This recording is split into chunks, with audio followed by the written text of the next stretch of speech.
This episode brought to you by How to Write Manga, your complete guide to the secrets of Japanese comic book storytelling. Available wherever fine ebooks are sold.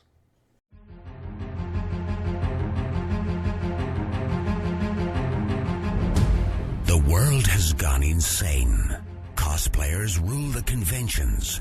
Gamers dominate the tabletop and the internet. Sci-fi subjugates the movies, and fantasy rules the bookstore with an iron fist. Only one group can bring order to this unruly mob. A team of uber geeks, masters of the nerdly arts, trained for decades in the hobby shops and basements of the nation. Mobilized by the secret masters, they are the Department of Nerdly Affairs. Hello, and welcome to the Department of Nerdly Affairs. I'm your host, Rob Patterson, here with my co-host, Don Chisholm. Yep. And tonight, we're going to talk about the great universal force that shapes and binds us all. The thing that moves hearts, soothes crowds, and fights off massive alien armadas. Music. But how powerful is music really? And how does music affect us? Well, to understand this whole idea, we've brought in a big fan of music history and culture, our friend Richard Moule. Welcome back to the show, Richard. Thank you, gentlemen. Thank you for the invitation. I'm looking forward to this discussion. I think it'll be a good one. So, Don, you have a question about soundtracks. Well, one thing I've always kind of wondered is about the nuts and bolts of how music works. Like, everybody will say, well, that sounds happy, that sounds sad. But what exactly is going on in our heads that makes us think that kind of thing? Well, the thing is, Don, one of the things you have to think about is, and I'm going to refer a lot to notes from a noted music and neuropsychologist, Dr. Daniel Levitan, in a book he wrote called A World in Six Songs. And he basically talks about how we're hardwired, Don, for music. I mean, we are hardwired to listen to music. We're hardwired to use music. You know, there have been brain scans that have mapped out the different areas of the brain that react and change when listening to music. Wow. I mean, one of the things to keep in mind, Don, is the misnomer. We don't hear with our ears. We hear with our brains. Our ears gather and transmit sound waves to the brain where they're recognized and understood. So that is one of the key things. And then our brain alters itself to react more strongly to musical sounds that are more meaningful to us. Okay. And then our brain is a changing, flexible organs. So many different regions of the brain respond to the emotional and perceptual aspects of the brain. So when we listen to music, as I mentioned before, it's being processed in many different areas. So for instance, like the sensory cortex gets feedback from when we're playing an instrument. In dancing, the auditory cortex is one of the first stages when we are listening to sounds, and the perception and analysis of tones. The hippocampus, where we store our memory for music, and memory for musical experiences and context. The visual cortex we use for reading music, and the cerebellum when we use for dancing and for movement. And also for playing an instrument.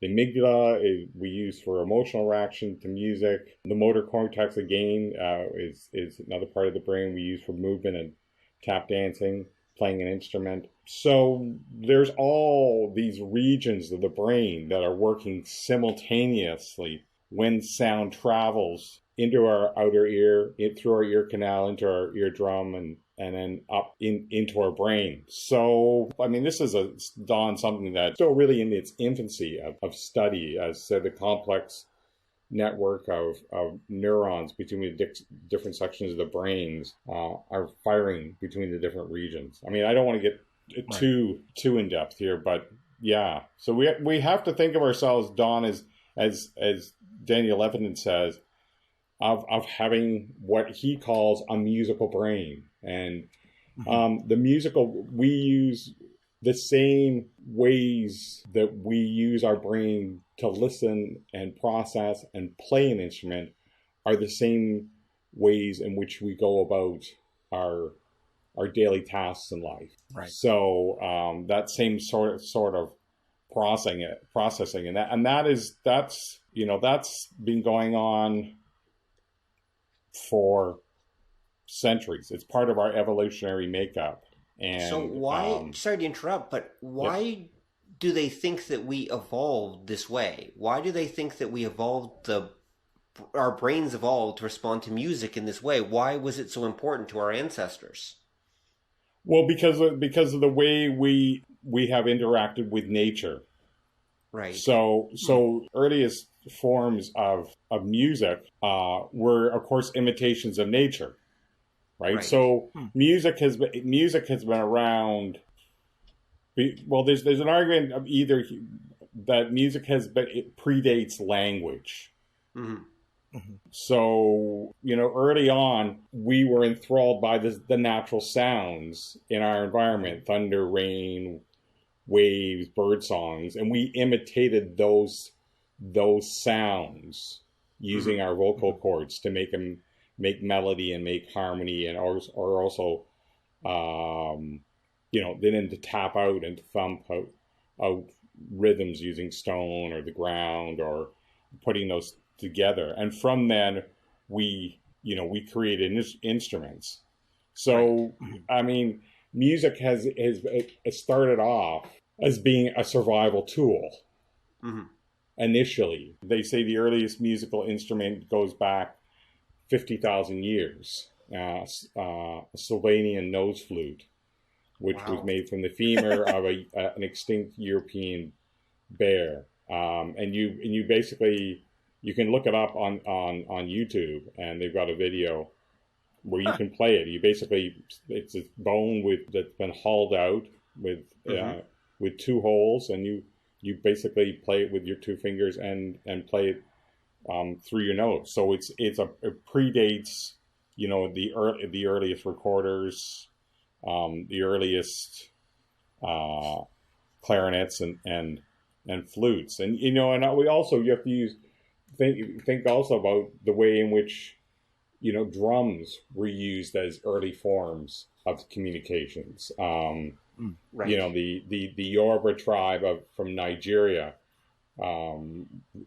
practiced the idea of rhythmic communication through the use of their talking drums. Mm-hmm. And they could convey messages using the drums to make them speak. So, right. They had something called the talking drum was known as a dun-dun, and these different patterns could be in terms of the tones and the pitches would emulate different syllables. So drummers could convey messages up to 20 miles from one drum to another, and languages in the air are characterized by high and low pitches. And well, hold on a sec. Then does that mean that the drums and the instrument influence the local language, or vice versa, or do we know? Well, that's a good question, Rob. I don't know. That's a sort of a chicken and egg question. Right. I don't know which came first, the actual language or these rhythmic patterns. But they are connected to each other. Yeah, I mean, Levitan says that the construction of language, he believes that music came before language, and music was again a way for building communities and also passing information down. Right. So we do that now through storytelling. Right. But yeah, I'm a little bit out of my depth. I don't know the answer to that question, Rob. Oh, that's okay. No, you're not expected to know the answer to everything. I mean, you're already giving us more than probably most people were expecting. Yeah. Those who listen to our podcast, anyway. I mean, the key thing here, Rob, is at least according to Daniel Levitan, is to think that we have always had a musical brain, and It's just evolved and developed over the centuries. Right. So, and as I said, the same cognitive abilities that we use when we listen and make music are the same cognitive abilities that we use for in our everyday life in terms of how we solve problems. Right. So music is truly tied in with our brain. We truly are musical beings, at least according to Levitan anyway. Yeah.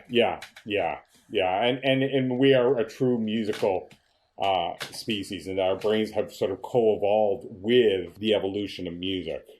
I mean, it's always been a tool for us to communicate with each other. Right. How we've done that, it has evolved over the years. But running parallel it's also taught us to be able to problem solve and create communities and societies that we have today. So Levitan is very much about the functional aspect of music. Is there a now this is kind of gets at what you guys were getting at, but from a slightly different angle. Is there a process or a part of the brain that lets us differentiate a sound as music as opposed to language or a car accident? There probably is, Don, and I don't know offhand. I know that there, whether at least according to Levitan, that our brain can have three cognitive aspects to it: perspective taking, arrangement, and representation. So he says that our ability to think our own thoughts, intentions, beliefs, like our sense of consciousness and reason, is perspective taking. Representation is our mental states, like desires, imagination, perception, interpretation. So if I show you a symbol of a heart, that means love, even though it's not a physical representation. It's not a representation of what a real heart looks like. And we don't really know what love looks like. So the representation is like the world of the metaphor, and then rearrangement is deals with structure and organization, the world of logic and reasoning categories. So the combination of those three working simultaneously, is necessary for us to process music, and it will come down to interpretation and selection of what we decide is a pleasant sound and what we decide is an annoying sound. That would make sense, because I know, this is just me personal, but I assume it applies to most fellow human beings, is that depending on my mood, music or different sounds can be pleasant or unpleasant, depending on just how I feel at that time. And so I would assume that what I consider music would also vary depending on my mental state. So yeah, whether we know anything about musical notation or not, we've internalized the different components of music.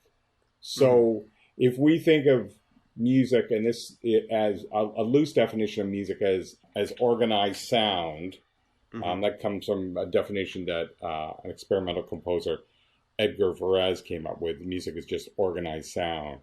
But if we organize sound around a specific set of pitches that we use to create melody, rhythm, and harmony, and then we have to make a set of decisions about what types of pitches are being used, right, and how they fit together. And we, in music notation, we assign a letter to those, and we call those letters notes, and we arrange them from low to high pitch on a musical scale. So and then from there we arrange them into melody, rhythm, and harmony. We internalize that organization, whether we have any experience or not, just through familiarity and our ability to use the different cognitive aspects of our musical brain, whether it be a perspective taken, or representation, or arrangement. So, and again, whether Don, we are conscious of doing that, or whether we have any musical background, we do that when we listen to music. Yeah. Richard, once you told me that we actually only use of the various sounds for music, we only use a very, very narrow spectrum of that actual range of sounds. And is it possible that we've come to just recognize that narrow spectrum as music, that anything that falls outside of that we would regard as noise because maybe it's unpleasant or something like that? So basically when we hear that particular range, we think, oh, music. But when we hear something outside that range, we think, noise. Well, yeah. Well, I mean, if you think, Rob, that music is divided into into scales. Mm-hmm. If you've got a C scale that's made up, that's an from C to C on the pianos, and an octave is made up of eight notes. Mm-hmm. There are now a set of rules, Rob, how you make melodic music using that scale. Mm-hmm. And when we hear music that pushes the borders of tonality, Rob, we react harshly to them. So if the music is not what we consider to be harmonious, then it's noise. It's not necessarily noise. It's just unpleasant. It doesn't fit. Like it doesn't fit. So, for instance, on the musical staff, if you go from E to E again, the octave, there are sharps and flats in between that. But there are certain notes that are acceptable that go together, and we have decided that over the centuries in the evolution of at least Western music, that these fit together, and anything that it is not, we deem it to be noise, unpleasant, and again, it's not harmonious. Right. So through trial and error, basically over the centuries, we figured out what sounds nice to people and what doesn't. In a very general sense, though, I mean, let's be honest. There's some Middle Eastern music that definitely does not sound harmonious or pleasant to my ears. But Rob, they're using a whole different set of tuning. They use a whole different musical notation system. So different cultures have their different cultural approach to music, and they have a whole different language and a whole set of musical notation. I mean, our Western European approach to music has evolved over the centuries, and it's accepted as, if you were playing music in a school in Canada, you will follow the accepted rules of what they call the Western European method of interpreting and playing music. So it may sound unorthodox to you, Rob, but it's orthodox to them. It's obviously orthodox, yeah, because that's that would mean then that some of our appreciation of music and the way we react to it is cultural, though it's not biological. There's an actual strong cultural element to how we accept and interpret music. The way we interpret music culturally, yes, is absolutely different, but we listen to music in the same ways. Right. So, I mean, biologically, we listen to music the same way, and we use similar parts of the brain. But how we come to music, how we react to it will change depending on how we've learned to react to it. Absolutely. Well, this part can be explained. Oh. Yeah, and I can give an example that I think most people listening are like, okay, now I get it. It's the idea of what I like to call geezerisms. Get off my lawn.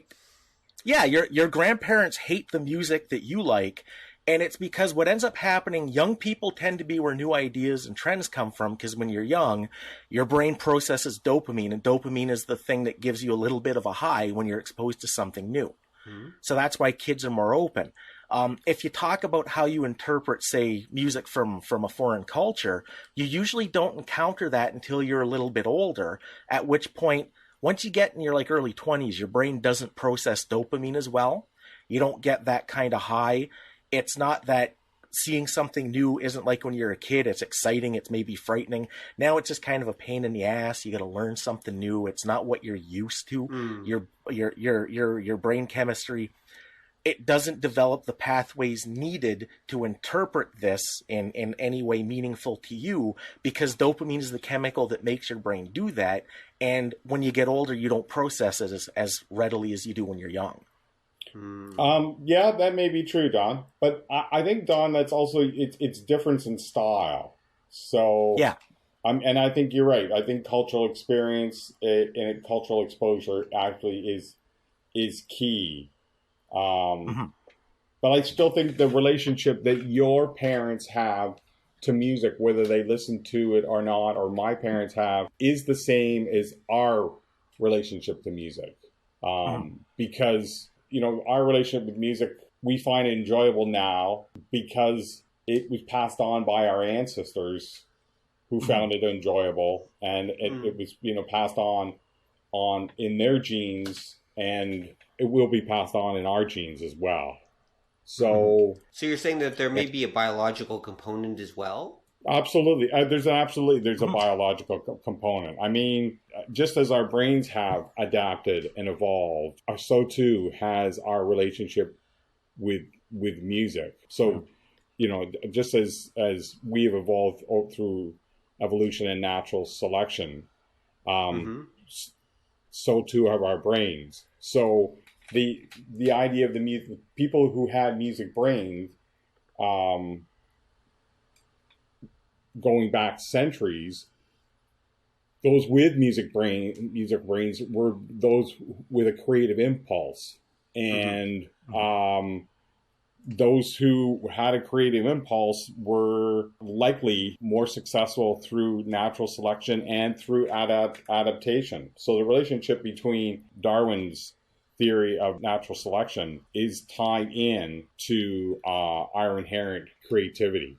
So wait a second. What you're saying here is basically ancient musicians got laid more, so therefore they passed their genes on more. Yep. Okay. That's been going on a very long time. Let me put it this way. I'll put it a little more formally, Rob. Creative brains became more attractive during the centuries of sexual selection because they could solve a wider range of anticipated problems. And humans who happen to find creativity attractive may have hitched their reproductive wagons to artists and musicians because it conferred a survival advantage to their offspring. Those with a musical brain were likely to be smarter, more attractive, more educated, and able to adapt, evolve, and even thrive regardless of the environment. Nerds rule. So, Rob, holy crap! Groupies are evolutionary. Yeah. So when I talk about the function of music, Rob, musicians are problem solvers, and because their inherent creativity, they're also social people. So musicians are able to form closer bonds with those around them. So music is a social activity. Right. They're able to communicate emotionally. They're able to diffuse confrontation and ease interpersonal tensions.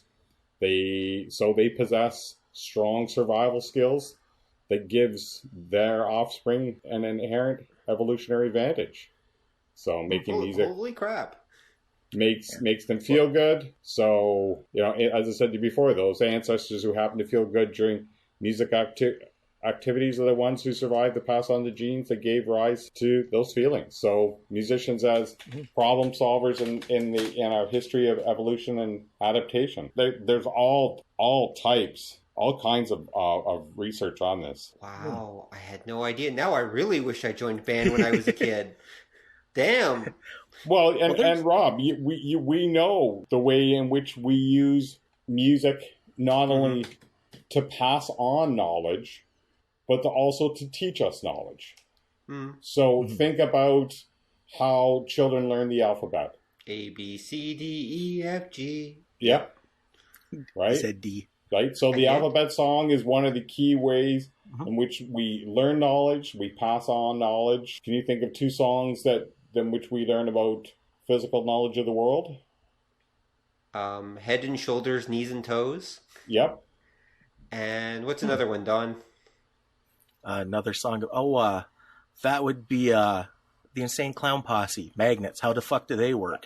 Well, I was thinking of like Wheels on the Bus, or Twinkle, Twinkle. But Clown Posse works too. Yeah. So I think about the way in which we use memory songs for learning sequences. Right. So there was an old lady who swallowed a fly. I mean, the nature of songs, how we learn songs, how we learn lyrics, how we memorize lyrics, how we're following the sequence of lyrics. I mean, those are all tied to the way in which we use music to create knowledge, but also to pass on knowledge. Right. Now, here's a complete side note, just to kind of derail this for a tiny bit. I had always thought, in my naivete, obviously, that maybe that music and poetry, like, evolved together or something to that effect. But obviously they've evolved separately, maybe to serve slightly different functions, and we've just kind of brought them together. No. Or am I wrong about that? No, I would say that, let me get back to you on that. Okay, no problem. I mean, one of the things that both music and poetry have is they are both metaphorical, right? So, art is a metaphorical method of communication, right? So we use metaphors to explain things in direct ways, or to focus on, a specific aspect. Now, poetry does that, but okay. So here's the difference between poetry and lyrics. So so poetry is usually to be read aloud. Song lyrics have to be sung. Song lyrics may have rhymes and metaphors, but they don't have to have them. Poetry, we convey an emotional message through meter and rhyme and metaphor, and not all of those aspects have to be there in a lyric. Right. Lyrics have to be accompanied by music, right? Oh, okay. There's got to be that framework of melody, harmony, and rhythm to support the lyrics. So lyrics don't stand alone, whereas poetry stands alone. It's read aloud, and when you read lyrics, they don't have the kind of same nuance that poetry does. So, poetry, they both have song-like qualities. But I mean, at one time, poetry, was very much what what we call the pop music of today. Right. But that quickly got pushed aside. I mean, poetry isn't as popular now. So so we've traded songs for poetry. Oh no, I was going to say, you guys have brought up a couple of interesting points in the last little bit.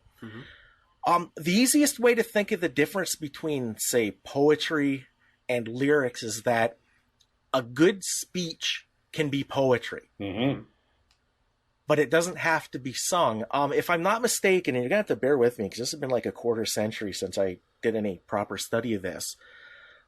If I'm not mistaken, music, and when language slips into music, there's more of a stimulation of what we'd consider the mathematical part of the brain.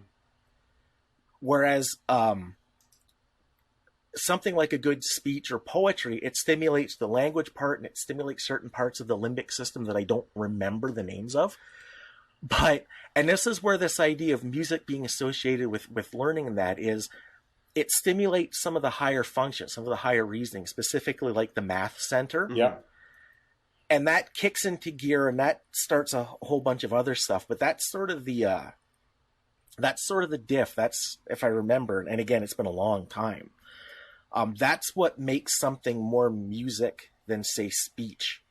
Yeah, well, absolutely, Don. And you've got to remember when I mentioned this before, Don. When we're listening to music, I mean, we're using those three parts, those three cognitive abilities, right? We're using the perspective taking, we're using representation, and we're using arrangement.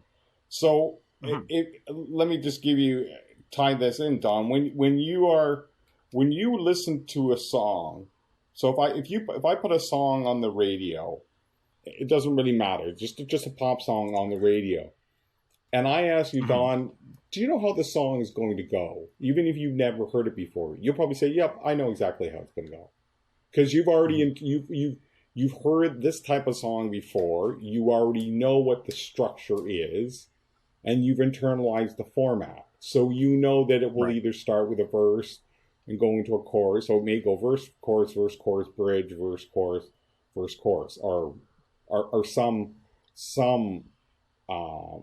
format. You've internalized that, Don. So your rearrangement part of your brain has already anticipated and already has an internal structure built in to the song when you're listening to it, right? So you're almost counting how long the song is going to be by through your understanding of this structure that you have absorbed. Right? A pop song has a certain time limit. It has a specific structure, and it's got specific components to that structure, and they may move around, but for the most part, it's a formula that works, and you've internalized that through multiple listening.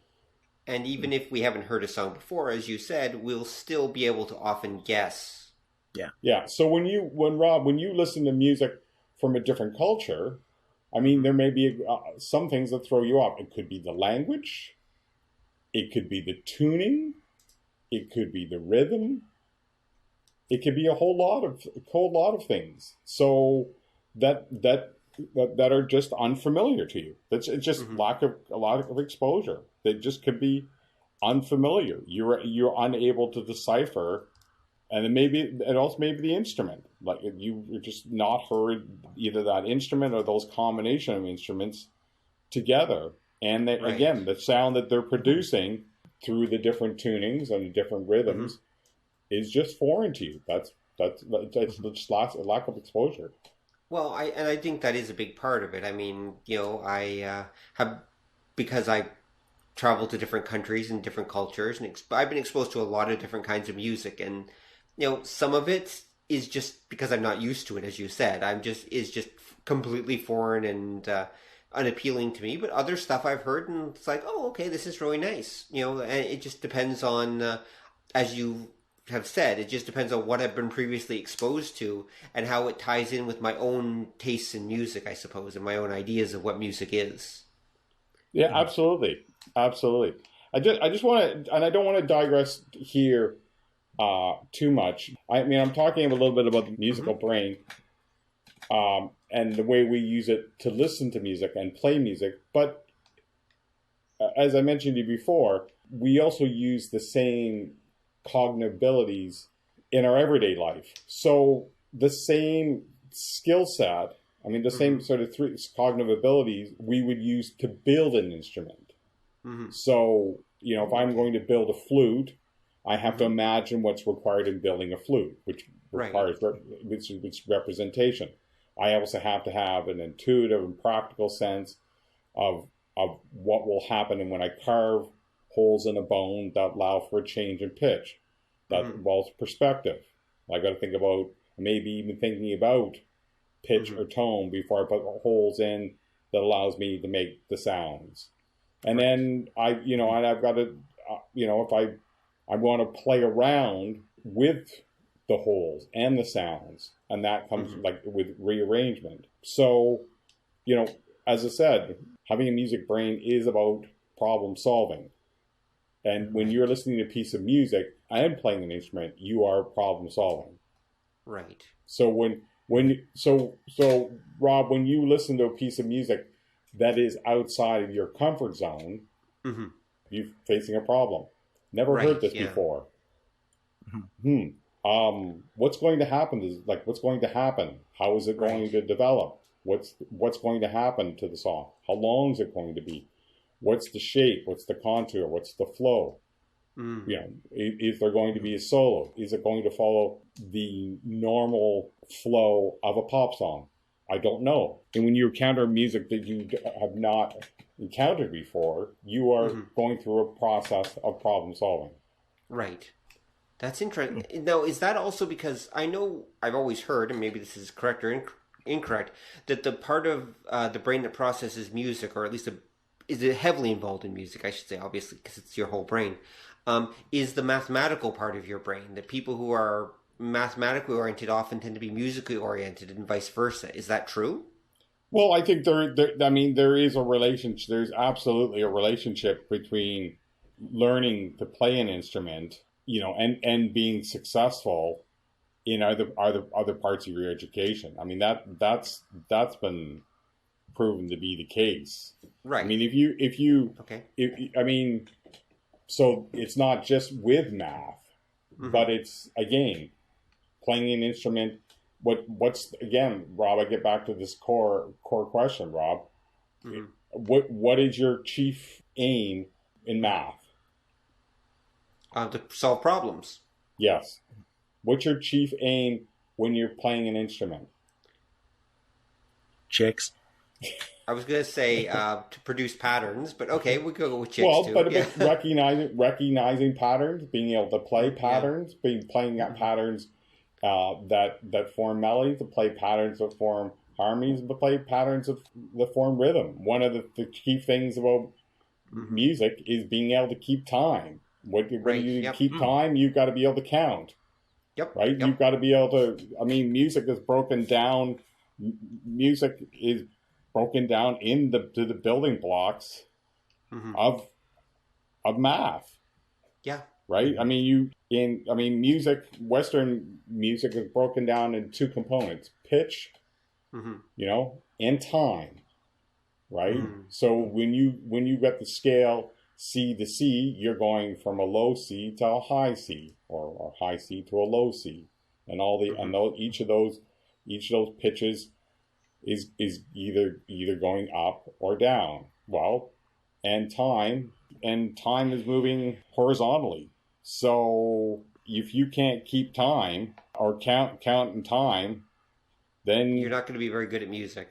Yeah, I mean, music and math are absolutely intertwined. I mean, a whole note is 4 beats. 1, 2, 3, 4.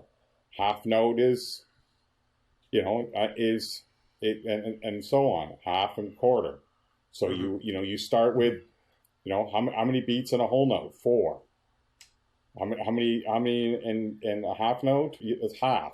So if you think a whole note is 1, half note is half, quarter note. So fractions are inherent in how you count and keep time and how we measure rhythm in music. So if you have good math skills, you'll probably be a good musician. At the same time, if you're a musician, you're probably going to be good at math at the same time. So early childhood education, learning to play an instrument at an early age, it's demonstrated you also have good math skills. It's why we use knowledge songs for learning the alphabet and for counting. Right. So I mean, you can't. I mean, people always think music is strictly about art, but so the relationship between math and music, they're intertwined. They're definitely intertwined. Okay. See that kind of gets to another interesting point that you guys have kind of brought up a couple times. If you look back to, like, say, earliest societies, music and song wasn't for everybody. It was the realm of kings. It was for religious ritual, so it was held by priests. And it's nifty to note this idea that it engages so much of the human brain that in our earliest days of community, there was a desire to hang on to it. And that idea persisted a long time, so that even today in a lot of places, there's this idea that proper music is for the upper crust, and what the common people like isn't real music. It's kind of this bastardized pop kind of thing. Well, but Don, you also have to think that even, first of all, music, every culture at every demographic has always had music. Mm-hmm. So, yeah, you can think of the music for the aristocracy, but Don, early medieval music that was being played for the kings and queens was simply the same folk music that was being played for the plebes as well.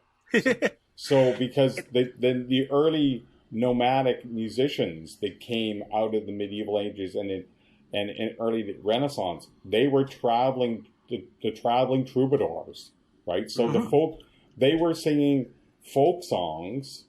Now the music itself was the same music that was being used for what we would call working class music. It's just the subject matter was changed. So you would have folk music that was in celebration of the accomplishments of the landed gentry, right? But the music itself didn't change that much. I mean, one of the misnomers about classical music is that it is music for the aristocrats.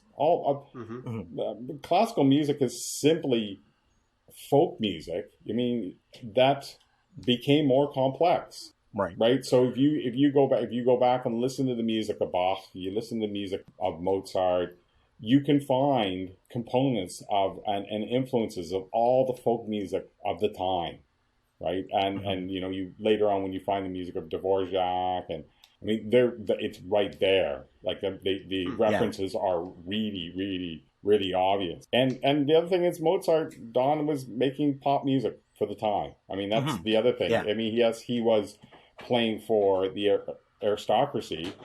Yes, it was appreciated by the landed gentry because they paid him to write this music, but it was still the pop music of its time. I'm wondering when you mentioned that if, because in the Middle Ages, the music was kind of, you're right, it was across the board. There wasn't too much tech, so you couldn't really have too much variety. But the musician changed because when you think about the bard and the troubadour, and like they had the Icelandic areas had the skald, the idea was that somehow the people who made the music like that, they were somebody special. Because that was like in Europe, you couldn't touch a bard. It was considered, even if you were the king and he did a song about what a fat ass you have, you couldn't touch the bard, that there was something sacred about them. Well, a couple of things. I think I got to back up. First of all, the music in the Middle Ages was all church music. Yeah. So, so the only music being made in the Middle Ages was being made by the monks. So, so when we think about the Gregorian chant, it was less singing and more chanting. That is what the music that we would think of mainly the Middle Ages. It's not until the late Middle Ages and an early Renaissance period that we start thinking of the troubadour. It depends on.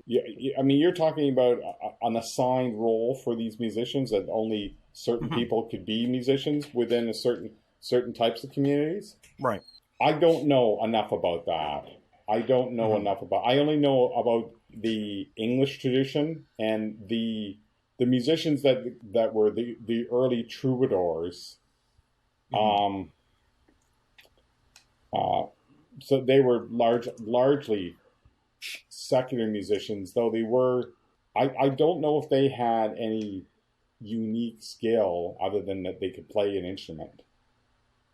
Like I don't know. Yeah. I don't know if they had a specific role in society other than as as entertainers and storytellers. Because again, remember that's essentially what the troubadour is doing. He's singing. Yeah. Singing praising, when he's entertaining the king and queen and their court, he's saying about their exploits and making them singing heroic ballads, right? About them and their ancestors. Yeah. Yes. Yeah. Well, because they were basically the news, weren't they? That they'd travel around and they'd tell these stories, and that was the only way people knew what was going on anywhere. Yeah, certainly music has always been the oral tradition of of singing songs. Yeah, absolutely. That whether with an instrument or without an instrument.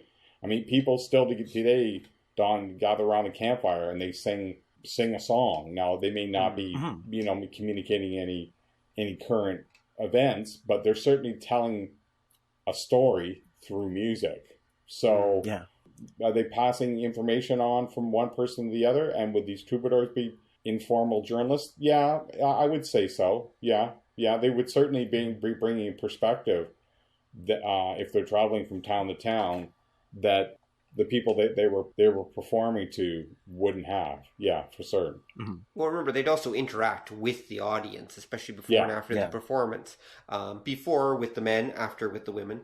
And they would, in the course of that, they would learn news and they would share news and everything as they went along. Just like any but traveling merchants did the same thing, etc. There are many, any traveler back in those days was a source of information about, the outside world. So they were very precious in a way. Absolutely. Okay, so how does music become a soundtrack? Like, why do we pick the music that we do for soundtracks? Can you tell us, Richard? Well, I think, again, it depends on what we want to use it for. I mean, it depends on what the music is meant to do in the movie. I mean, what is it? What, is the music supposed to highlight joy? Is it supposed to highlight fear? Is it supposed to be comforting? Is it supposed to be playful? I mean, I think a lot of the music in a movie would depend on the movie and would depend on what the screenwriter and what the director have in mind in terms of what the purpose of the music is within the movie. So I think that's. I mean, you gave me a general question, and I'm giving you a general answer, Rob. Right? Yeah, I know. I'm not being specific enough. Okay, let's rewind here a little bit. Okay, so presumably the idea of having music to accompany, we'll say, drama, comes originally from the fact that they used to use music as part of rituals, and then music would be used for acting things out back in the old tribal days, etc.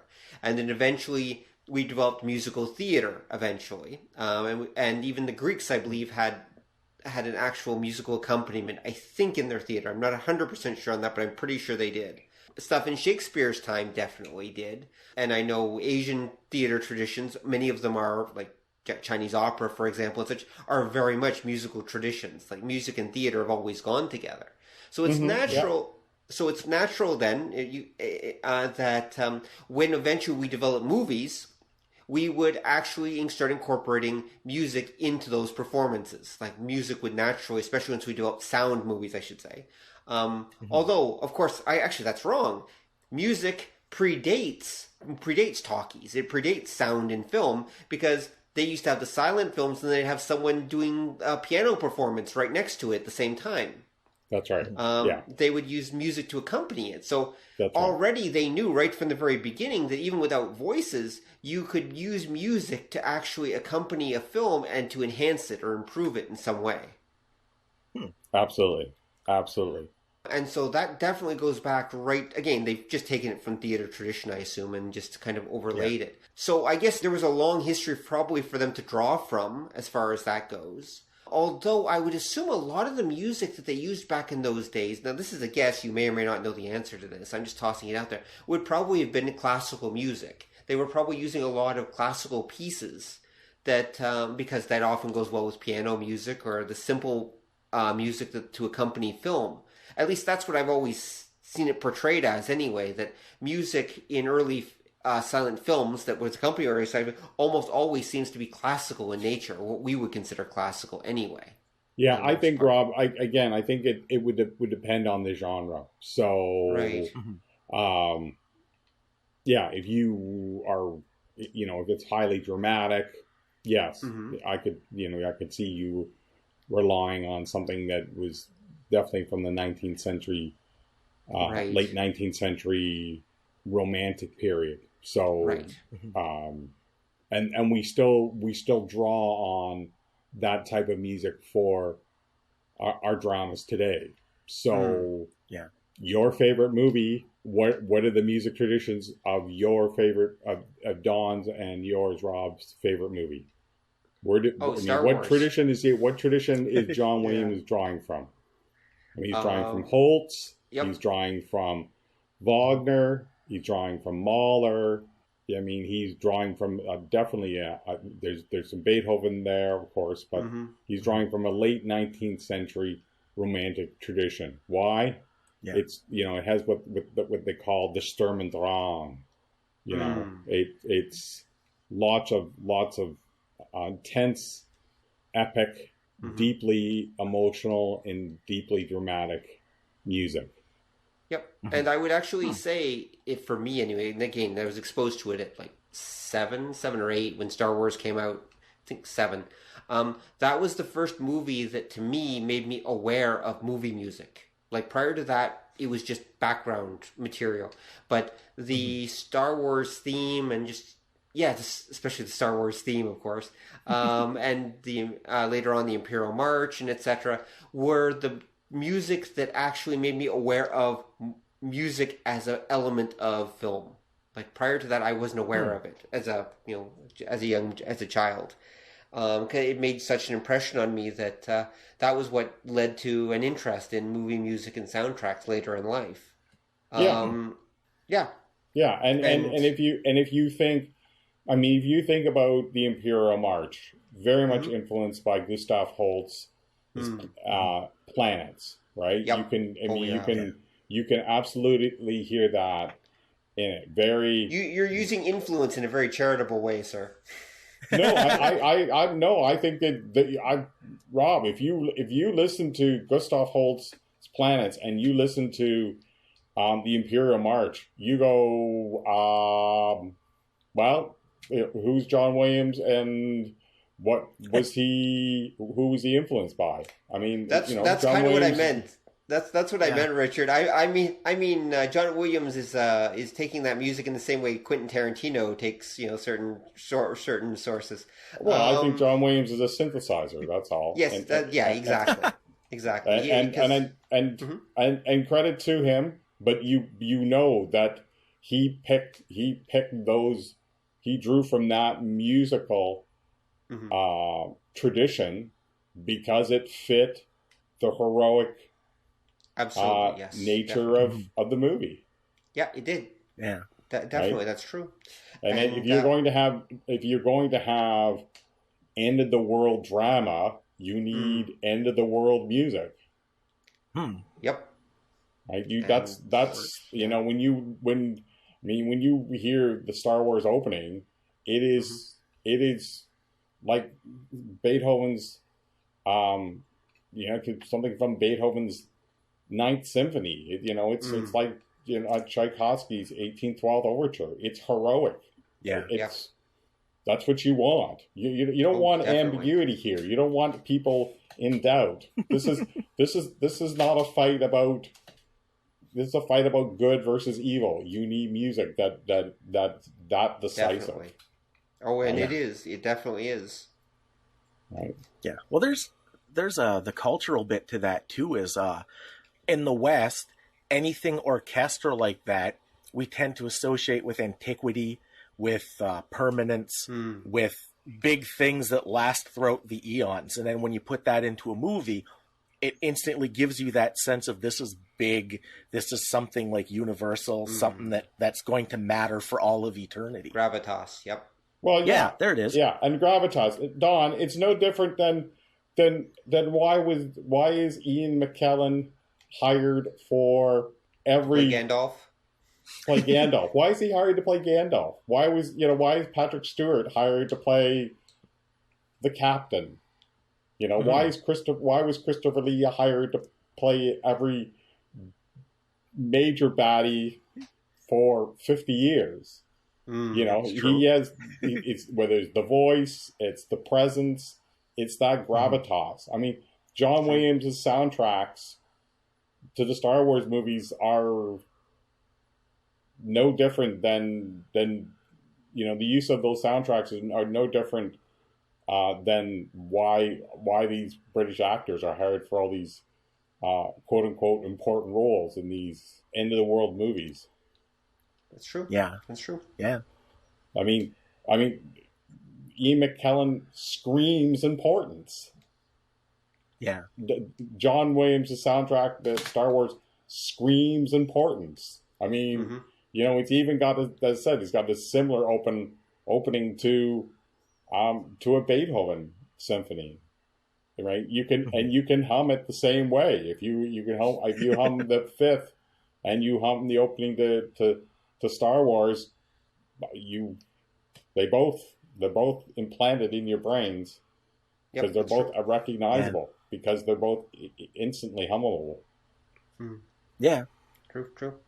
And of course, both of them have shaped culture in their own way too. I mean, definitely the Star Wars music shaped modern culture in many different ways, and shaped modern movie music. I would argue as well. I mean, after Star Wars, movie music probably, maybe I'm wrong. Maybe it didn't really change that much, but I would argue it did. Well, okay, Star Wars changed movies to begin with, and then the music just kind of went along with it, I suppose. But here's what I'd like to. So what I'm fascinated is the use of music in horror movies or suspense, and I think that's where we can actually talk a little bit more about music in the brain.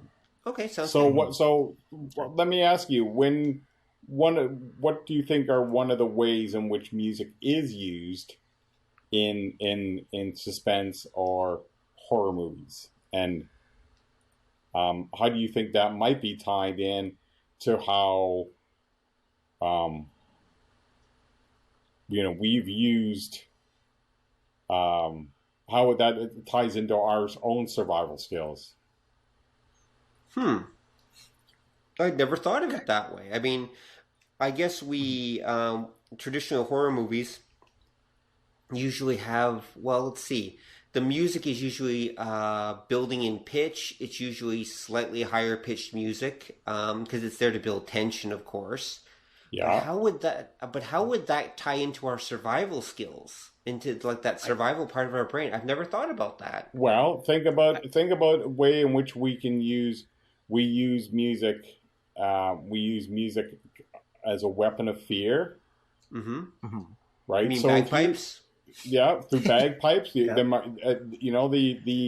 marching bands that used to go into battle ahead of the troops. So the large marching bands, the terrifying drum beat would instill fear into the opposing troops. The beat growing louder and louder, and used as a form of intimidation. I mean, there's there's the famous example of Joshua fought the Battle of Jericho. Yeah, but that was sonic weaponry. That's a tiny bit different, but still. Well, but we still when music is building, music in movies is used to heighten fear, and heighten, or another word for that, Rob, is to build tension. Right, that's true.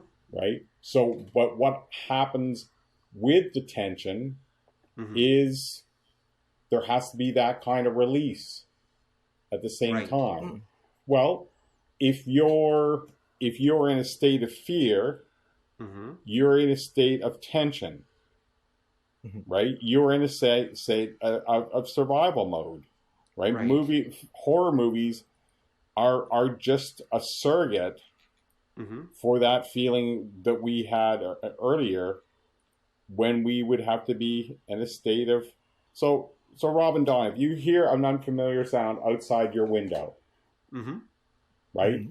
That's a sound of fear that already sets up tension. You don't know what it is. Right. You don't know how you're going to react to it. You don't know how long you're going through a set of you're solving a problem. Well, when you're listening to watching a movie, it's all about tension release, and the music is doing the same thing. So, a horror movie is just a fun way of going through that being playing scared. with tension and release. Yeah. Yeah. And the music should highlight. It should do its best to highlight the psychological experience that you undergo when you hear a familiar sound outside your window, just as you jump when the villain scares you in the movie. Right. Yeah. So it's just about survival skills. So and tension and release is just as important. It is essentially in how we listen to music, because we use those same skills in dealing with fear.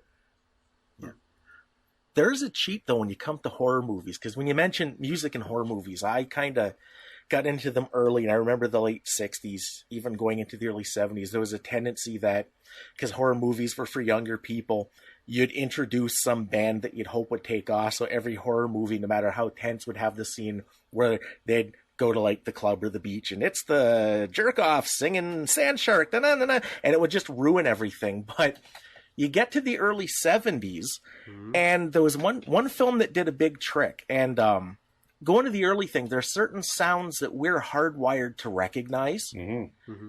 Like that fingernail and the chalkboard noise thing makes most people cringe. They think why it happens is because its frequency is similar to like a crying child. And it kicks in this weird, because, survival species thing. When you get to the early 70s, when they made the original Exorcist, they put a lot of weird noises that they'd play under the music or that. And it included things like crying children. I think a train crash was one. Bees. Yeah, bees. And it was this idea that you wouldn't be aware of it. They'd play the creepy music, and you'd have this extra kind of little sonic poke at your hypothalamus that's making you uncomfortable, even though you're not exactly sure why. Yeah. And then, Don, I just found something here that may help explain what you've just been talking about. There's a neuroscientist named, maybe not sure he's a neuroscientist or he's an anthropologist, named David Huron. And he has a book called Sweet Anticipation. And he says, and his thesis is, how does he believe that the musical brain helps prepare humans for survival? And he has 4 steps: tension, reaction, imagination, and prediction, which he calls TRIP. And a non-musical example of TRIP is, if we see a line, we experience tension. The tension causes us to react. If that reaction allows us to survive, we may spend some time imagining or recalling the event and planning appropriate action in event of a future attack. So if humans had a way to invoke the elements of TRIP in a safe environment, it would be through music. And the same way in which we experience tension and release in movies is the same way we experience tension release in music as well. And I know Huron uses the analogy of the push and pull of a coiled spring, and the way in which sort of music builds, and so music will build to the climax. So there's tension, and then it will release, which is the climax with the resolution in the end. So think about, Don, the end of Handel's Messiah. Right. Hallelujah, right? It builds and builds and builds and builds and builds, and then it explodes, and then it ends with this, giant choir, and that's it. Release. That's it. And you have this emotional release, and again, as music builds through peaks and valleys, you're on an emotional roller coaster, and when it's the same thing in which the way music is used in horror movies, it's to, and we begin to realize music, combinations of music that are going to build tension and release. So think about another thing, Don. Think about the tension release in a song like "Day in a Life." Right? Think about one of the most famous pop songs. What's the last 2 minutes of that song? It builds and builds with that swelling orchestra, da-da-da-da-da, and then what's the last note? Isn't that the guitar twang that kind of fades out? No, it's a sustaining piano. Okay. It's that sustained piano that goes for whatever 20 seconds, right? Yeah. And you go, okay. It's that sigh. It's that musical sigh, that release. Right? You go, oh, okay. So the build up and then the release. And all our favorite music, Don, uses tension release. Yeah. Right? And it's just, we want that emotional ride because it's the same emotional ride that we use as part of our survival skills. I don't want to be confronted by a lion when I go up to my driveway. Right. Me neither. Just not something I want to do. I'd rather just go to a horror movie and have a lion scare me. What's kind of interesting about all that is you've sort of explained the 80s. Okay. All of them? This kinda, because in a way, yeah, basically, yeah. This could take it's a little bit of a mental gymnastics, but okay. When you look at like how music is used in a horror movie, you could almost make the argument that in some cases the movie is just supplementing the music. Yeah. And in essence, what happened in the 80s was MTV took off. It was visual music, in which case the little mini movie, the video, was supporting the music, which is that same principle you were talking about. And that's that taking that inbuilt need, that inbuilt formula reaction to the music, and that when you take it to the next step, when you take it to include more of the mind, i.e. like the visual and the visual interpretation, you get the 80s. Yeah. Okay. Yeah, I agree. That is so weird. Yeah, I mean, and I think, yeah. Do you have anything to add to that, Rob?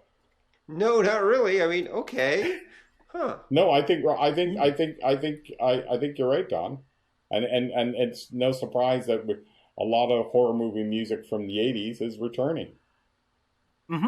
So, I mean, it's funny, Don. I've been listening recently to a lot of John Carpenter. I found a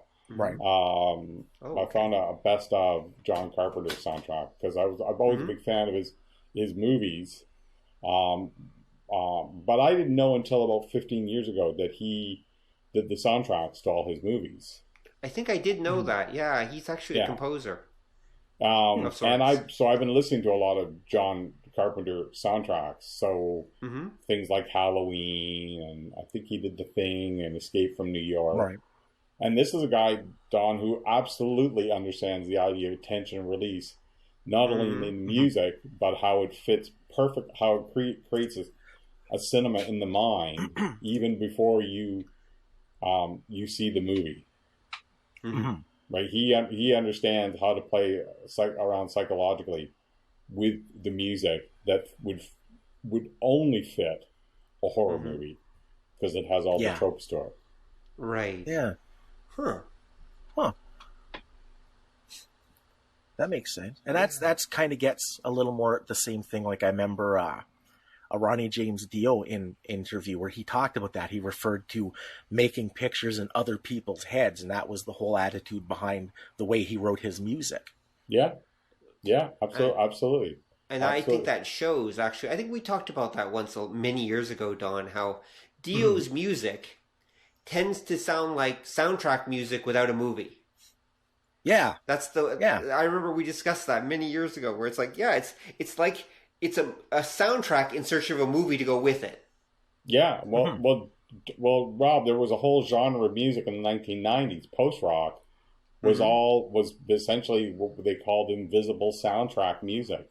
Music music made for a non-existent or soon to be hopefully existent. Soon to be made movie. So if you think about bands like Tortoise and a lot of the bands on Thrill Jockey, you can say a lesser extent bands like Bark Psychosis and Talk Talk, and I would say even a lesser extent a band like Radiohead, even though they were not instrumental, they were heavily influenced by soundtrack composers, Lalo Schifrin and Bernard Herrmann and Ennio Morricone, and they're trying to reproduce. Well, they're influenced by lots of other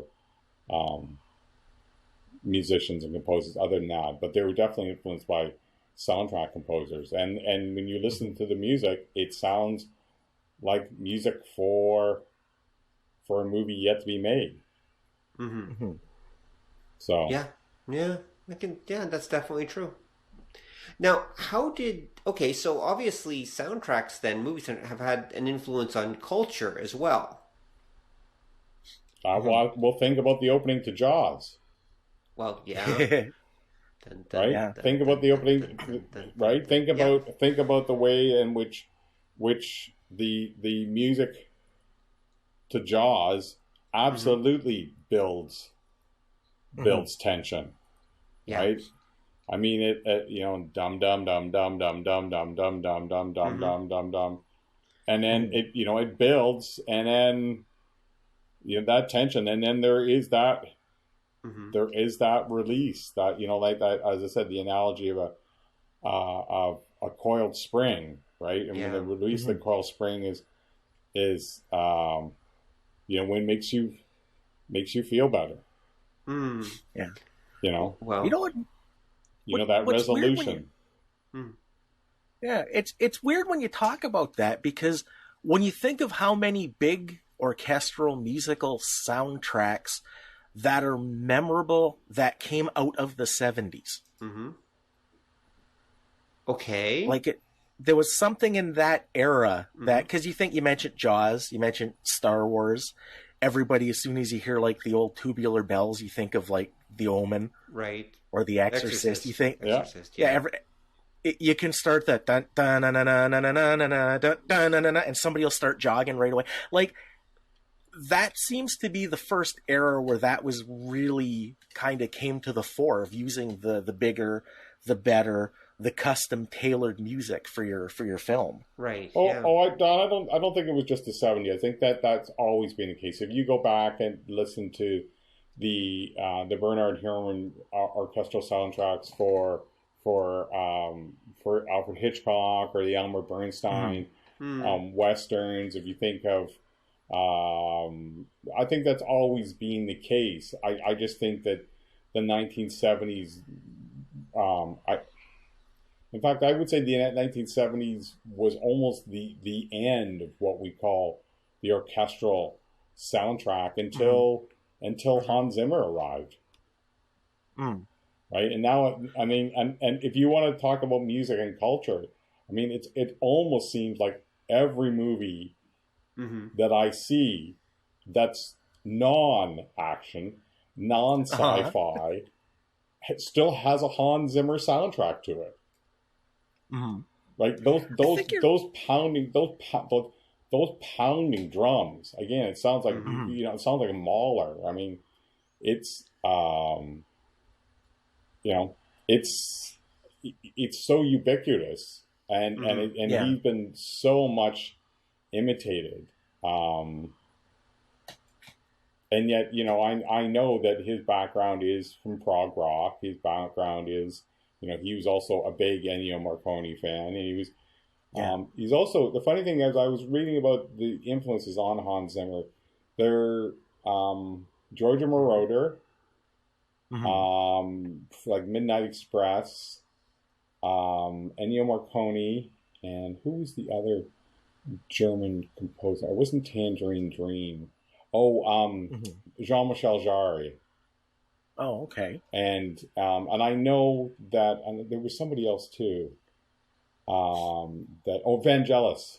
So Blade Runner, So one of his his major influences are Vangelis, Blade Runner, the Giorgio Moroder movie. What's that called? Midnight. Do you remember the guy who gets the movie about the guy who gets jailed in a Turkish prison? Oh, is that Midnight Express? Midnight Express. Yeah. And you get Ennio Morricone, and you get the Hans Zimmer, and now every soundtrack sounds to me, every movie I see, Don, you guys see lots of action movies. I don't, and yet I still can't escape Hans Zimmer. He's everywhere for me. He's everywhere for me, and I don't even go and see the movies in which he does the scores for. Right. So if you think about music and culture, he's like the John Williams of the knots. Right. Wow. So his sound has basically become movie music. It's just how you do it now. It's become part of the cultural fabric. I hear it in ads. I hear it in the opening for TV series. I hear it everywhere. And yet, as I said, gentlemen, I'm not even going to see movies, music is even being used, and I'm still being Zimmerified, right, by Hans Zimmer, and with no disrespect to him. I think that you speak about music and culture and how music becomes part of the mainstream fabric. I think Hans Zimmer has replaced John Williams. No disrespect to John Williams, but the John Williams sound is for a very particular type of action, big blockbuster action type film. Whereas modern films, you're right, tend to prefer a slightly different style, which, basically Zimmer. Hans Zimmer became the standard after a certain point. You're right. I'm wondering if that's what happens. Like we've mentioned before, sometime in the 90s, it looks like they perfected the formula. And a lot of what comes out is very similar. I'm wondering if that kind of thing happens because they found the specific guy to do soundtracks. And it's why you see fewer and fewer names in bigger entertainment, because it's not that they're saying, do something like this guy. They're saying, just get that guy to do yet another film. Well, they're doing both. They're like, can you be like this guy? Which is, or can we, if we can't get this guy, which is why I think, Don, there's actually, in terms of soundtracks today, if you want to talk about soundtracks today, there's a movement away from the Zimmer and the Zimmerization of movies to go to making soundtracks that are almost invisible. If you think about, so let me give you an example of an anti-Zimmer soundtrack. I'm not picking on Hans Zimmer. I'm just saying. So does anybody remember, and I use the word remember advisedly, the soundtrack to the movie, what was it called? What was the old DiCaprio movie that he wanted? Which one? What's that? The Revenant. Which one? He's been in a few. The Revenant. Does anybody remember the soundtrack to The Revenant? I've never seen it, so I can't say. That's the one with the bear. Yeah. Last year. Yeah. Revenant. Well, I would suggest you guys see the movie and then come back to me and tell me if there was a soundtrack, because it won the best Oscar. Huh. Wow. For soundtrack? Yeah. And I bet nobody remembers it. And it was done by two guys who are, well, one guy who does have a background in doing soundtracks, but it has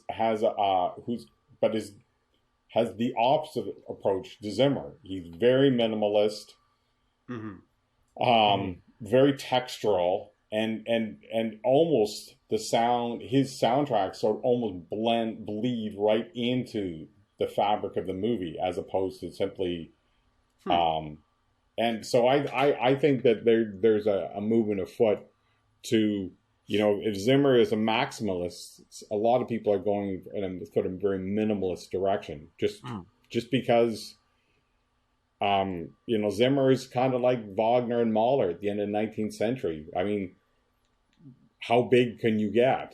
I mean, I've seen Mahler's Eighth, and there were 200 people in the choir and 100 people in the orchestra, and there's no amplification.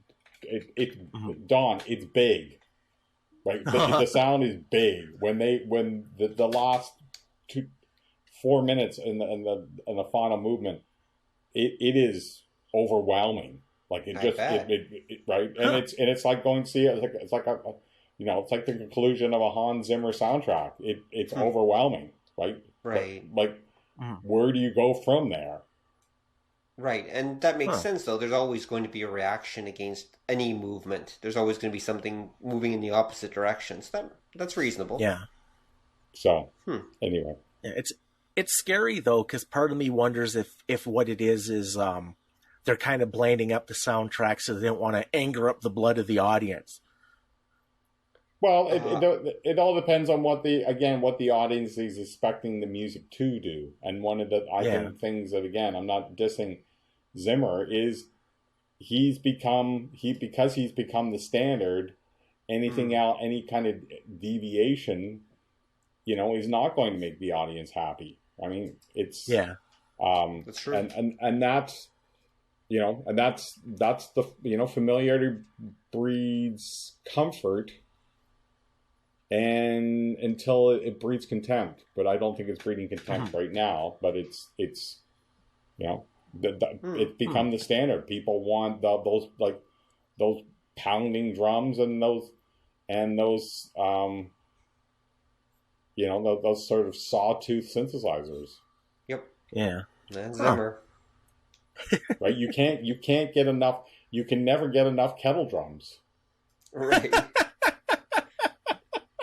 That should be a T-shirt. Yeah. Yeah, I mean, if you see Hans Zimmer for me, you make him a T-shirt going, "We can never have enough kettle drums," and he would go, "I appreciate your sense of humor." Yeah. or he'd punch me. One or the other. No, in interviews I've seen with him, he seems like a passionate guy, but it seems like he's got a sense of humor. Yeah. Okay. Yeah. Anyway. So, Don, did you want to talk a little more about the actual technical side of soundtracks, or did you have some questions about that? Or do you think we've covered most of it? We got a lot more of the nuts and bolts than I was even hoping to do, so that was great. It's one of them things. When it comes to soundtracks, and again, because I kind of started with 60s movies, and I remember the 70s and the 80s, and then there's always kind of this weird, it seems like a push and pull between marketability and appropriateness for the story. Because I remember the first movie soundtrack that pissed me off was Terminator 2. Okay, why? Well, the big song was You Could Be Mine by Guns N' Roses for the big chase scene. Yeah, great song.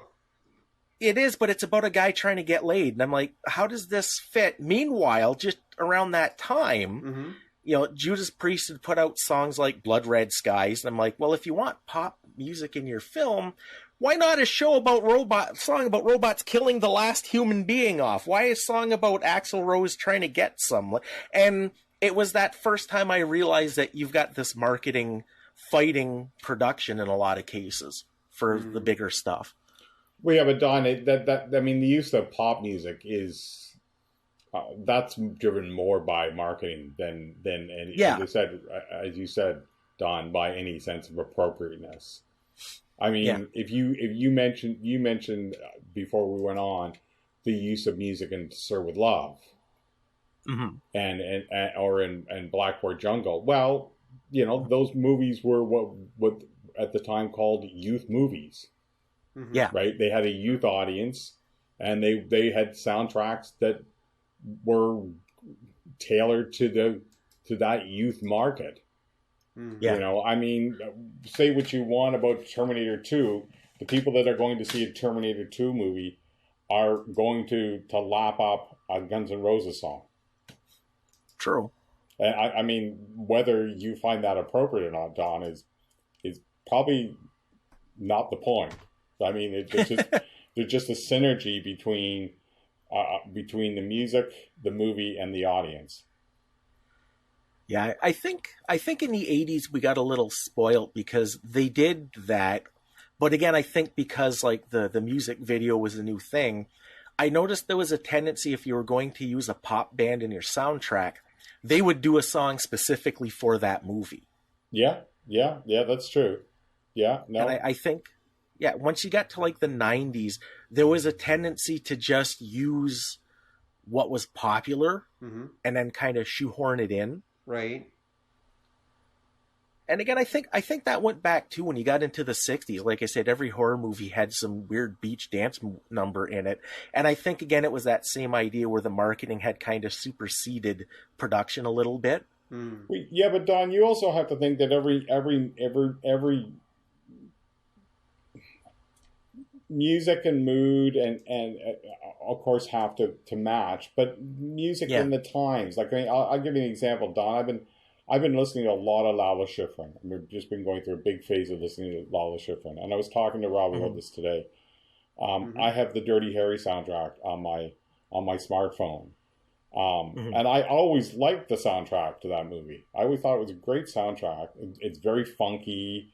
It's very much suited to the early 70s when it came, or late 60s when it came. I think Dirty Harry came out in 69. I mean, very much of its time.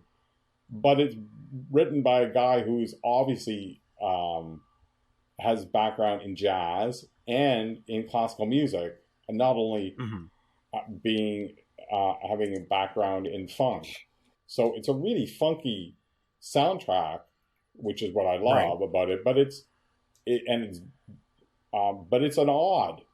odd. Like he's a background in classical composition, and he was a jazz.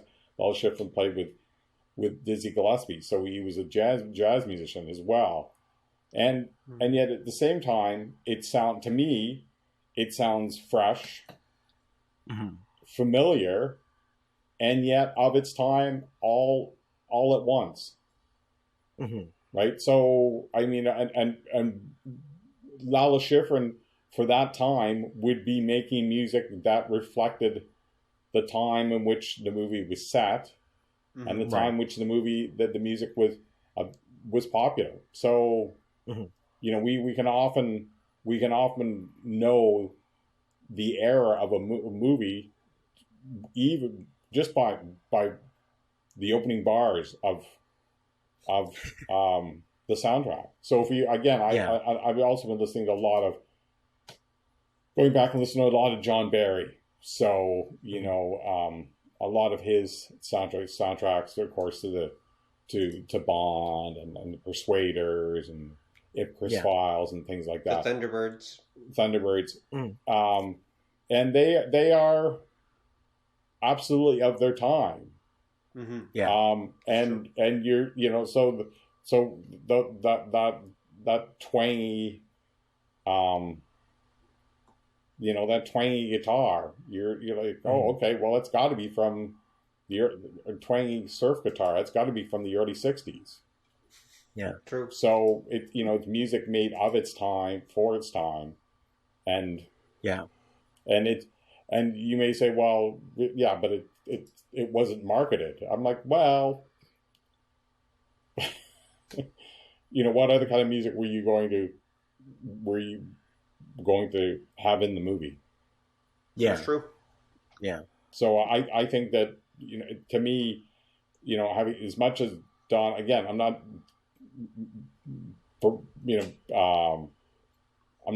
over, and I don't want to overwork this point, but Guns N' Roses were the biggest band at that time.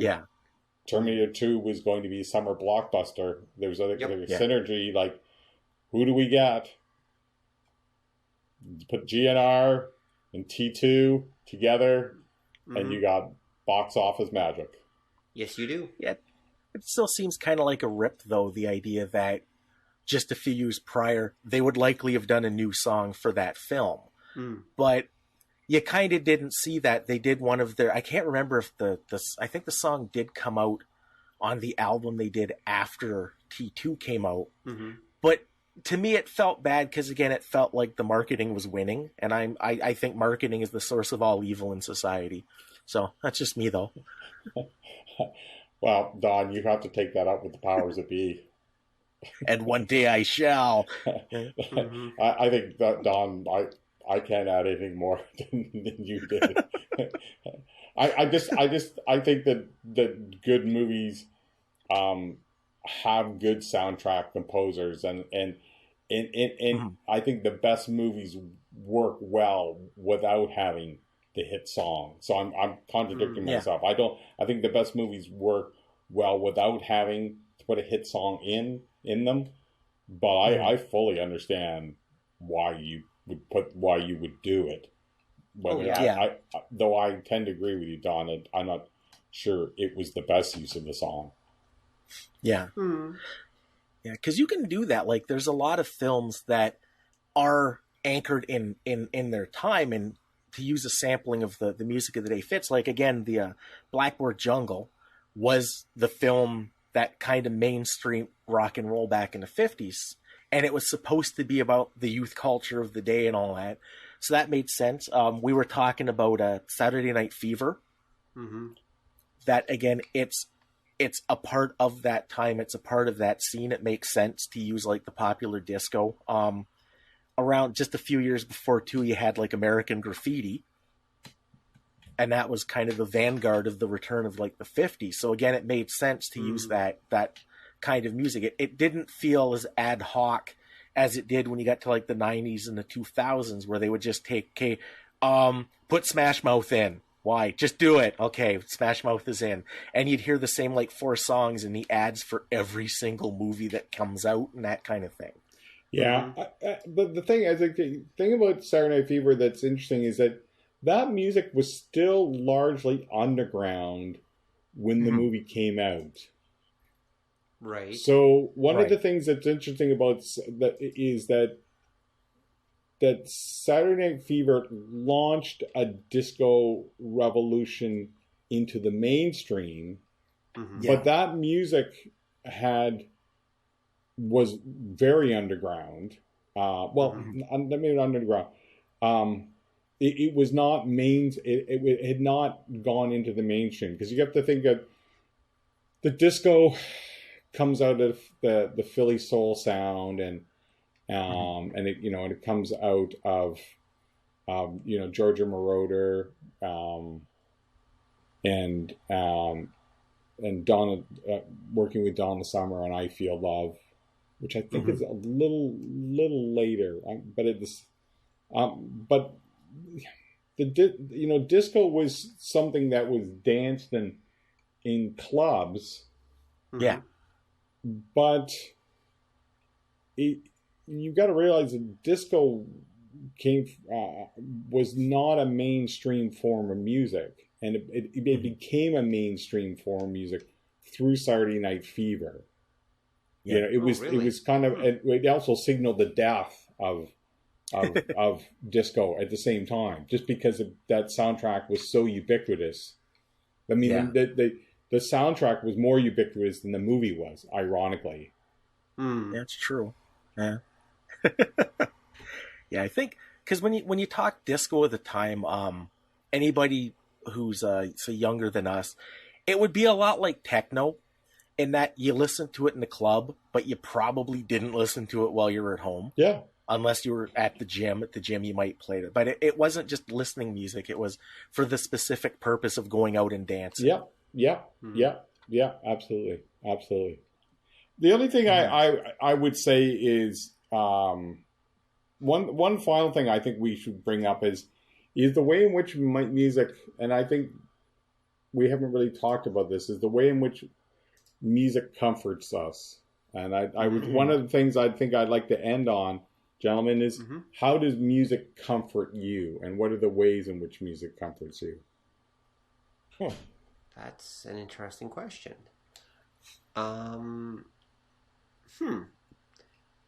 I guess for me, music is mostly about, there's different kinds of music, of course. I mean, music for me serves, I guess, two purposes. One would be nostalgia.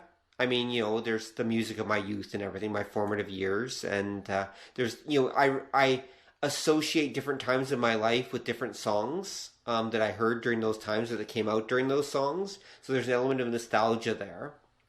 And also, as I've gotten older, and maybe this is natural, I'm not quite sure, I've truly come to appreciate classical music more and more.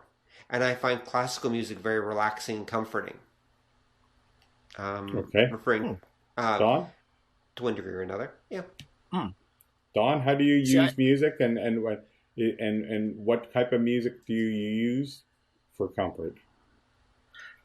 See, everything I do and enjoy that comes down to the idea that I find life to be really dry and boring and repetitive, just like in general. And I tend to like music that spices things up, that provides a soundtrack to my boring day. And I like a lot of stuff. There's a lot of like bands and songs that I find inspirational. And it'll be like a quote or a verse that it's an idea that it's nice to hear somebody else exult because you don't hear it during the course of your day.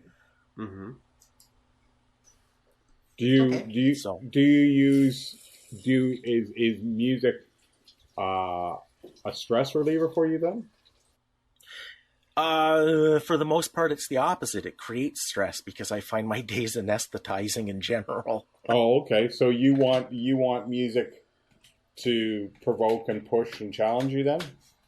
Yeah. He's using it as a stimulant, not as a sedative.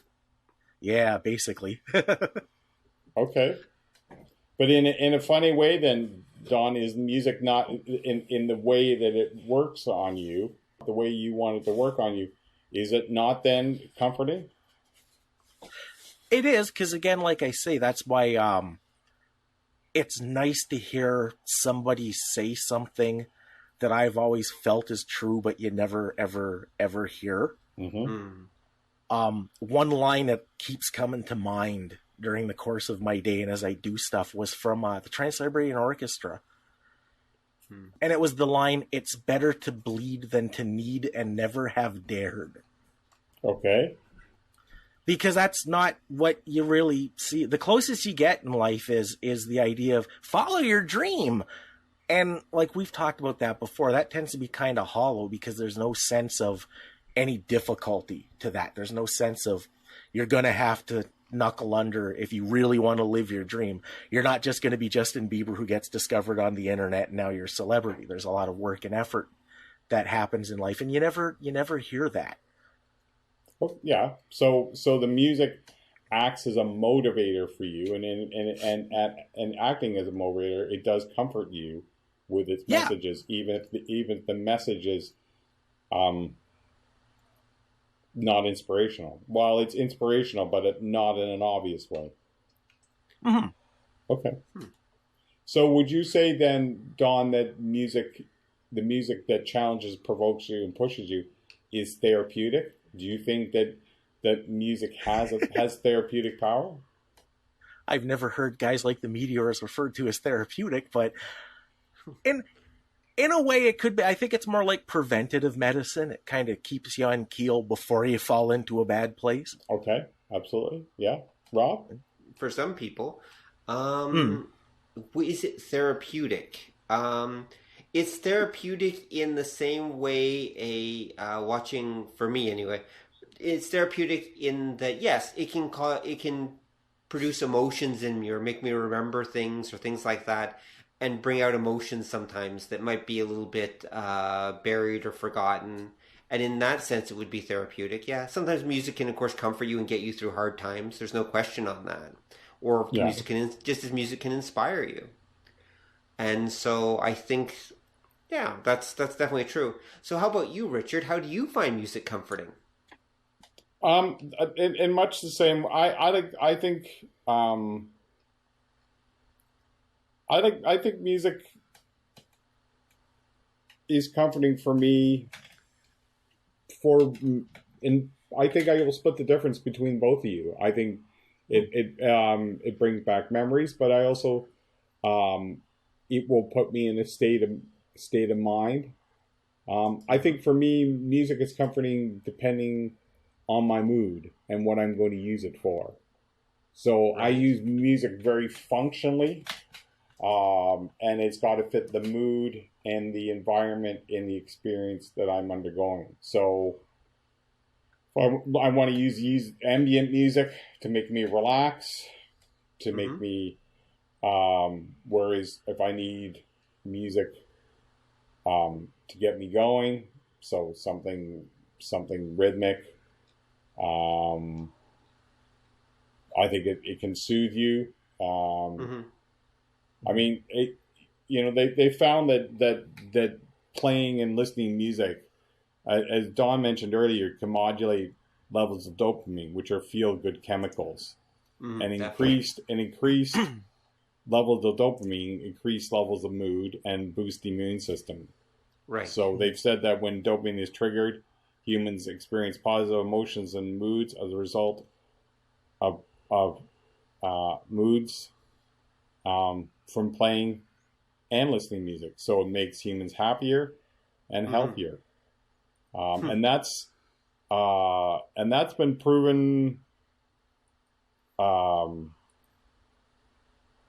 in a lot of research. So sufferers of strokes and Alzheimer's, their memories go, but their love of music is the last thing to go.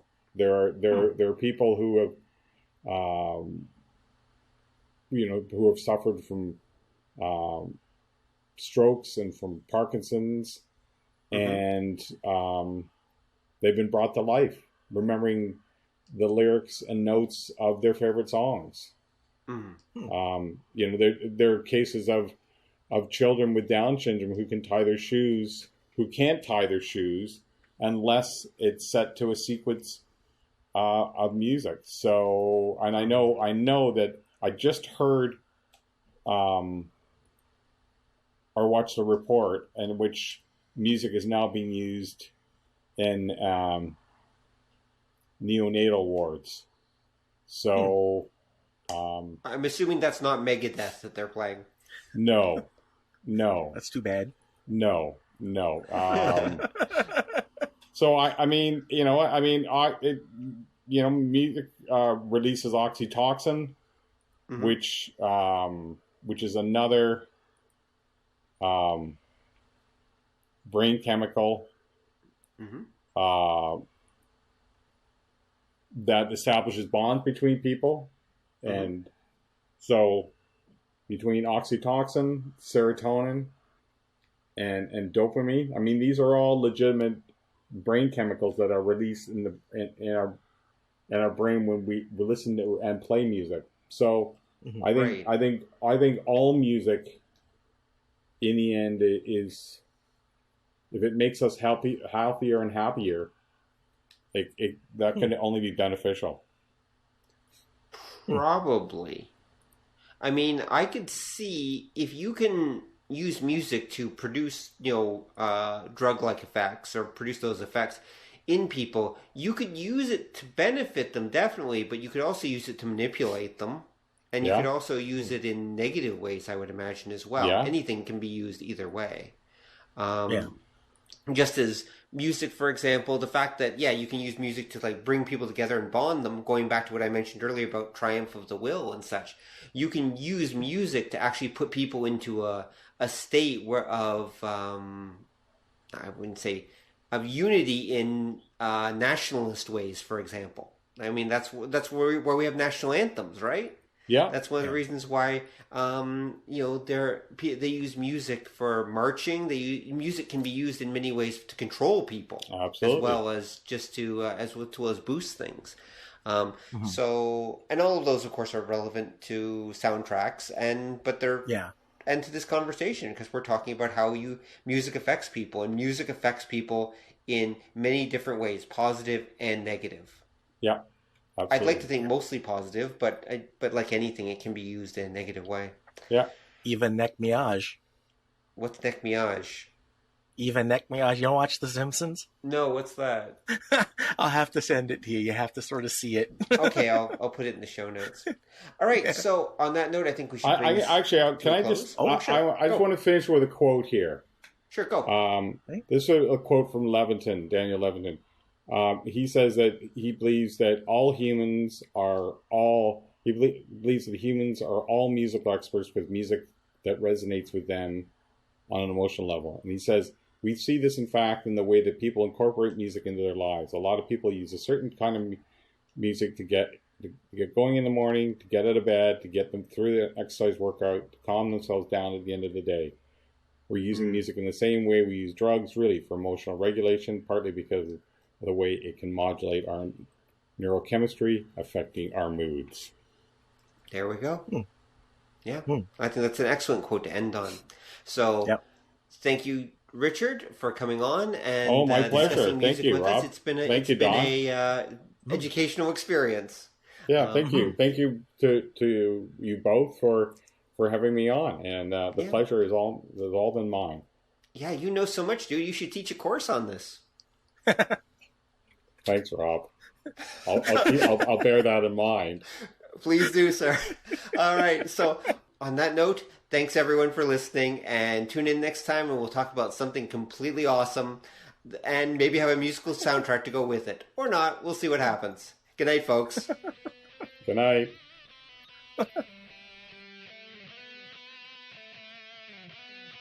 Thanks for listening to the show. If you'd like to hear more or join the conversation, come visit us at obeythedna.com.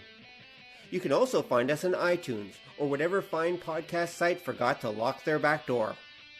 So until next time, remember that to master the nerdly arts takes time, practice, and enough Coca-Cola to drop a rhino.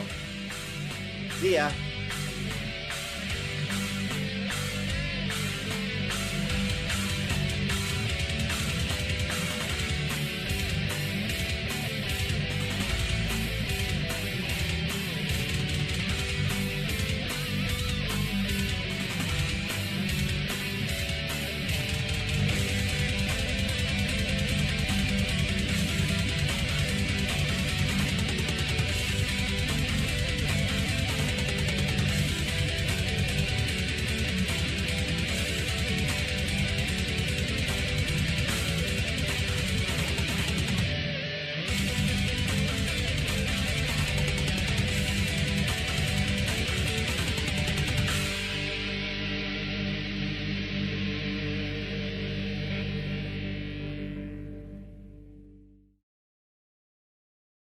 Come on over and join the conversation at obeythedna.com, where you will find show notes and more.